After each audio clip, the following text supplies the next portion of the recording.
He wanted me to write the tale. But by this time, I had a marriage, 2 kids, a mortgage, and danger had lost some of its allure.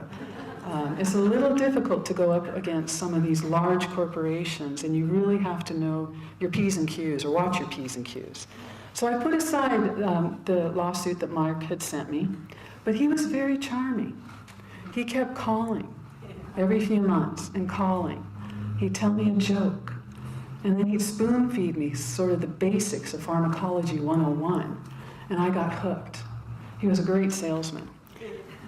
But then, in 2007, the story exploded nationally because Congress was holding hearings on the deceptive sales practices of Amgen and Johnson & Johnson, while the FDA, a few doors away, was holding public meetings about the severe risks tied to these 3 drugs called Procrit, Epigen, and Aranesp. So I scraped together some money, and I hopped on a red-eye flight to Washington, D.C., and the next morning, in a very tiny stall in the bathroom of Dulles Airport, I changed from my running togs into a smart suit and kind of slapped myself awake.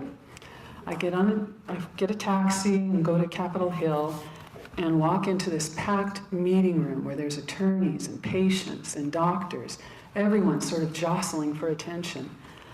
And I saw this big, sweeping national drama sort of unfolding in front of me.